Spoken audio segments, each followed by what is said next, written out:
So, let's continue with the third part. What is government? So, type of government. Now, we will read about types of government. कितनी types की government होती हैं? So, who gives the government this power to make the decision to enforce a law? The answer to this question depends on the type of government there is in the country. Yes.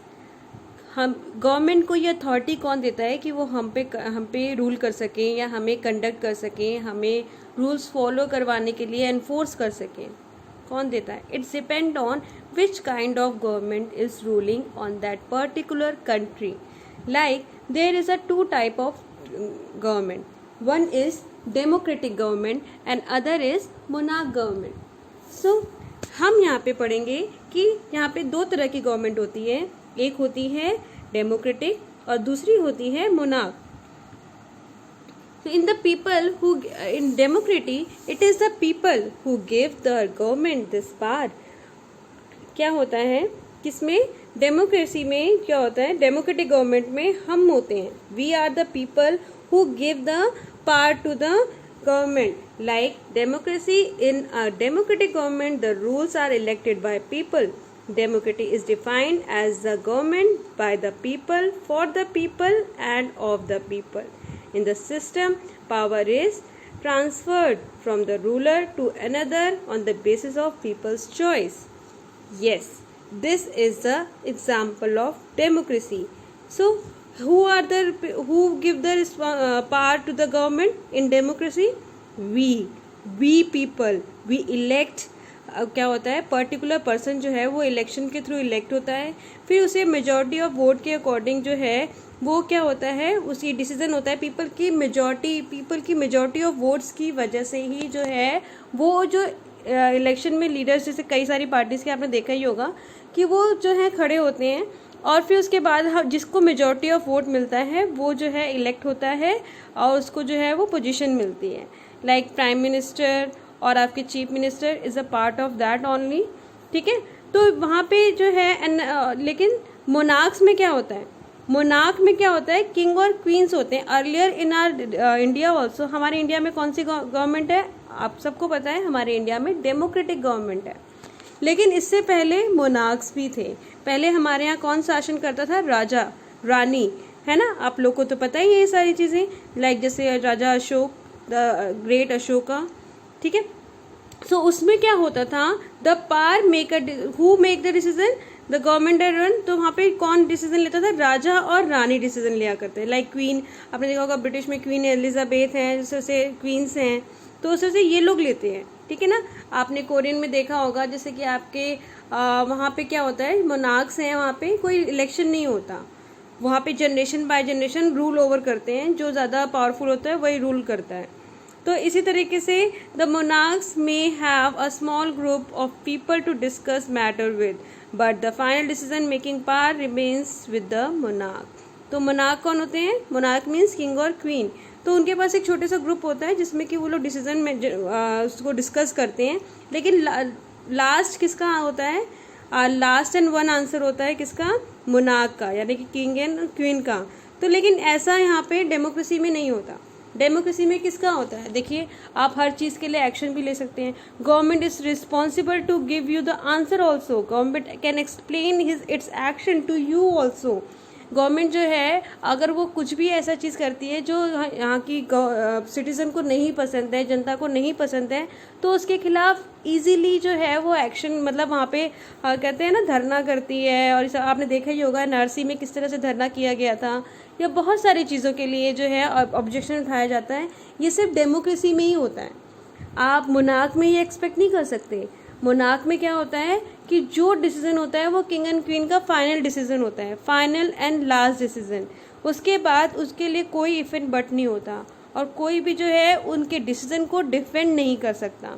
जैसे कि हम क्या करते हैं democracy में, तो हमें right है कि हम हर चीज़ बोल सकते हैं, हर चीज़ बात कर सकते हैं. So do you think it is important for people to be involve in the decision that effect them? क्या आपको क्या लगता है जो हमें इफ़ेक्ट करते हैं डिसीजन, उसमें हमारी इन्वॉल्वमेंट ज़रूरी है? मतलब आपको क्या फील होता है कि कौन सी गवर्नमेंट ज़्यादा अच्छी होगी? मोनार्क जहाँ पे लोगों से पूछा ही नहीं जाता और उन पे जस्ट रूल किया जाता है, उनको एक उनके लिए डिसीजन ले लिया जाता है, या फिर एक डेमोक्रेटिक गवर्नमेंट जहाँ पे लोगों की सारी चीज़ों को सोच समझ के और उनसे ही उनकी बातों को जान के ही डिसीजन लिया जाता है। लाइक उसमें क्या होता है, जिसकी बहुमत, जिस डिसीजन में बहुमत होता है उसे वही डिसीजन लिया जाता है ना, और लोगों का ही डिसीजन होता है, हमारा ही तो डिसीजन है, हमने ही तो प्राइम मिनिस्टर को वोट किया, हमने ही तो सीएम को वोट किया, है ना। So which type of government would you prefer? आपको क्या लगता है कि कौन आपके एरिया में किस तरह की गवर्नमेंट होनी चाहिए और क्यों? Which type of statement below is correct? इसमें से दो कौन सा करेक्ट है, आप बताइए। In a monarchies the country citizen are allowed to elect whomever they want. If in a democracy a king has absolute power to rule the country, in a monarchy people can raise question about the decision the monarch takes. So what do you think? हम यहाँ monarchs में decision लेने के लिए allow होता है? हम पढ़ेंगे डेमोक्रेटिक गवर्नमेंट के बारे में।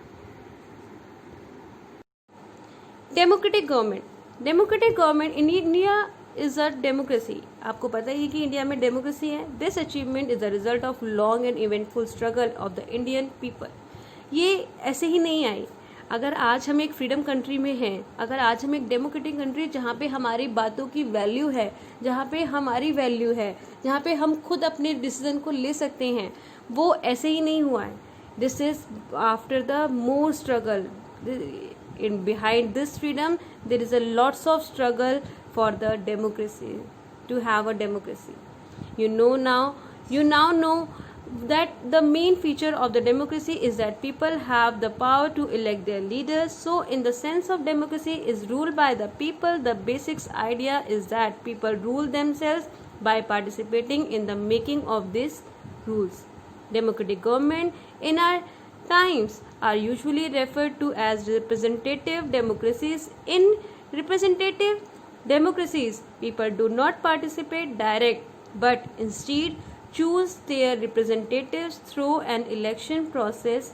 These representatives meet. अब क्या होता है कि डेमोक्रेसी में क्या है कि ऐसे ही नहीं हमने डायरेक्ट कर दिया, वहाँ पे क्या होता है हमें रिप्रेजेंटेटिव्स मिलते हैं, ठीक है। फिर उसके बाद उस रिप्रेजेंटेटिव में हम एक पर्टिकुलर जो है उसके में इलेक्शंस होते हैं, इलेक्शन प्रोसेस होता है, और उन इलेक्शन प्रोसेस में हम अपने रिप्रेजेंटेटिव से डिसीजन, ये हमारा डिसीजन होता है कि हमें किसको चूज़ करना है। एंटायर पॉपुलेशन जो है वो डिसीजन लेती है।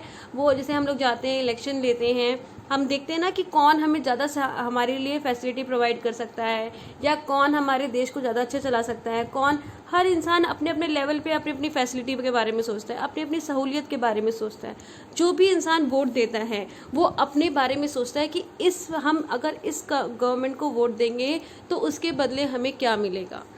हर तरह की लाइक उसमें भी एक मिडिल क्लास फैमिली है वो अपने प्रॉफिट के बारे में सोचेगी, एक पुअर क्लास फैमिली है वो अपने लेवल के बारे में सोचेगी, एक हायर क्लास है वो अपने लेवल के बारे में। तो हर एक पर्सन, एक इंडिविजुअल पर्सन जो है वो अपने प्रॉफिट के बारे में सोच के, अपने बारे में सोच के, या अपने एक सोसाइटी के बारे में सोच के वोट करता है।